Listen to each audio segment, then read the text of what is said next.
अस्सलामुअलैकुम। इस रेसिपी के लिए हमें चाहिए आधा कप बेसन और आधा कप सूजी। दोनों को हमने ऐड करना है एक बोल में।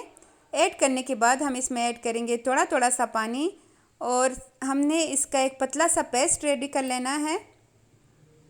एकदम से हम पूरा पानी ऐड नहीं करेंगे, फिर उसके मिक्सिंग में मसला होगा, इसलिए हमने थोड़ा थोड़ा पानी ऐड करके एक पतला सा पेस्ट रेडी कर लेना है। तो यहाँ पे है आधा कप सूजी और आधा कप बेसन, तो इस हिसाब से हमने इसमें 2 कप ही पानी ऐड किया है। और यहाँ पे मैंने एक बड़ा लार्ज साइज़ का आलू लिया है, उसको छील लिया है। छीलने के बाद उसको पानी में रखा था ताकि इसका कलर जो है वो ब्लैक ना हो। और अब मैंने इसको कद्दूकश कर लिया है। कद्दूकश करने के बाद फ़ौरन ही हमने इसे इसी पेस्ट में ऐड कर लेना है। अगर हम पहले से करेंगे इसको कद्दूकश तो इसका रंग जो है वो काला पड़ जाएगा। अब हम इसमें कुछ स्पाइसेस ऐड करेंगे। नमक ऐड करेंगे 1 टीस्पून, काली मिर्च पाउडर ऐड करेंगे 1/2 टीस्पून और कुटी हुई लाल मिर्च ऐड करेंगे 1/2 टीस्पून। अजवाइन भी ऐड करेंगे, इसमें अजवाइन मस्ट है 1/2 टीस्पून के बराबर। 1/3 टीस्पून हमने इसमें ऐड करना है हल्दी, यानी चुटकी भर हल्दी।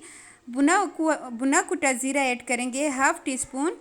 कसूरी मेथी इसमें ज़रा ज़्यादा जाएगा, वो हम ऐड करेंगे 2 टीस्पून। और एक सब्ज़ मिर्च ली है मैंने यहाँ पे, उसको भी बारीक काट लिया है, वो ऐड करेंगे। नींबू का रस ऐड करेंगे, 1 नींबू लिया है उसका पूरा रस निकाल के साथ वो भी ऐड कर लेंगे और इसको अच्छे से मिक्स कर लेंगे। अच्छे से मिक्स करने के बाद अब हम इसमें ऐड करेंगे टमाटर, प्याज और शिमला मिर्च। तीनों ही मैंने आधा आधा लिए हैं और बारीक चॉप करके मैंने इसमें ऐड किया है। साथ ही 1.5 सारा इसमें हरा धनिया जाएगा। अगेन हमने इसको मिक्स कर लेना है। सब्ज़ी हमेशा इसलिए बाद में ऐड करेंगे ताकि ये पानी ना छोड़े, फ़ौरन ही हमने जब पकाना हो तभी हमने इसमें ऐड करना है। अब यहाँ पे 2 टेबलस्पून के बराबर ऑयल लेंगे, उसमें 2 टेबलस्पून ही क्रश किया हुआ लहसुन ऐड करेंगे। साथ ही ज़ीरा 1 टीस्पून के बराबर और 1/2 टीस्पून अब हमने इसमें ऐड करना है अजवाइन। 1/3 टीस्पून अदरक का पाउडर और इसको अब हमने सिर्फ 1 मिनट के लिए फ्राई करना है। कड़ी पत्ता ऐड करेंगे, 1 मिनट के बाद कड़ी पत्ता ऐड कीजिएगा। मज़ीद हमने इसको 30 सेकंड के लिए फ्राई करना है और अब हमने जो पेस्ट रेडी किया था वो ऐड करेंगे।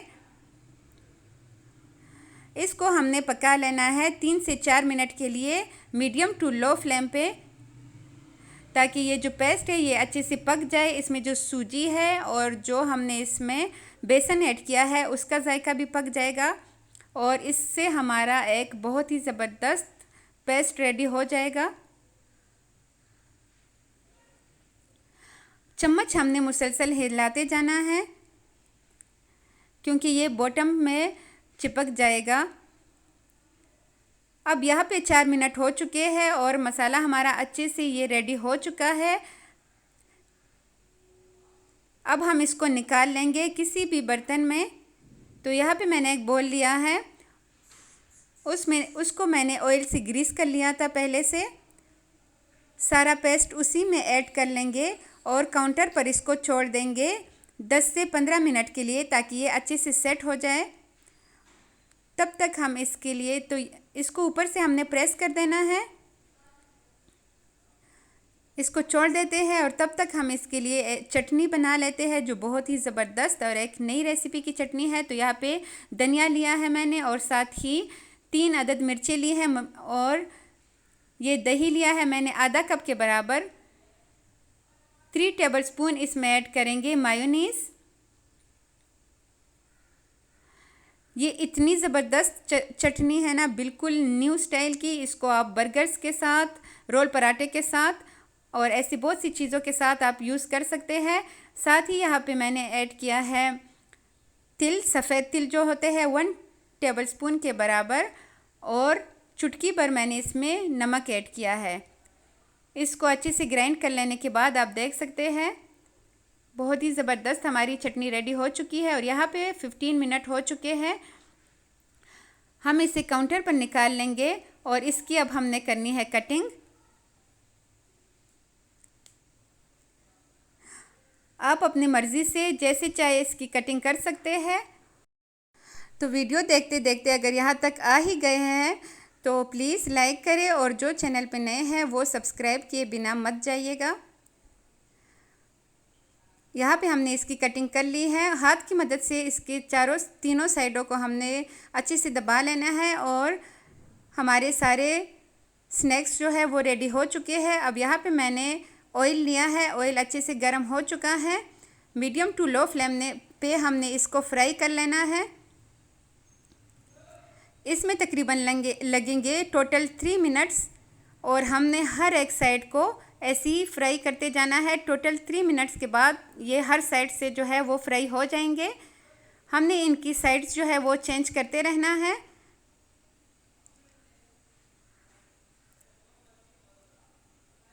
हर एक साइड को हमने ऑयल के ऊपर ऐसे रख लेना है, सिर्फ ऊपर नीचे नहीं बल्कि ये तीनों साइड जो है इसके कॉर्नर्स जो है उसको भी हमने अच्छे से फ्राई कर लेना है। ये इतने ज़्यादा खस्ता, इतने ज़्यादा मज़ेदार स्नैक्स बनेंगे ना कि हर कोई आपसे इसकी रेसिपी पूछेगा। आप इसको बनाकर फ्रीज़ भी कर सकते हैं। तो यहाँ पे हर एक साइड से हमारे स्नैक्स बिल्कुल रेडी हो चुके हैं। अब हम इसको निकाल लेंगे और इसने ऑयल भी बहुत ही कम जज़ब किया है, आप देख सकते हैं।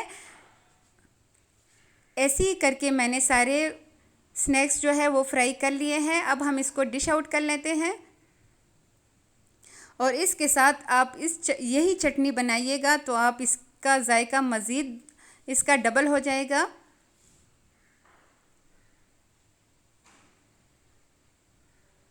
लग रहे हैं ना मज़ेदार? तो आपने भी लाजमी बनाना है, अपना फीडबैक देना है कि आपको आज की ये रेसिपी कैसी लगी। आई होप आपको बहुत अच्छी लगी होगी। बहुत ही खस्ता, बहुत ही मज़ेदार। तो मिलते हैं नेक्स्ट किसी बहुत ही अच्छी वीडियो के में। तब तक के लिए इजाज़त दीजिए। अल्लाह हाफ़िज़।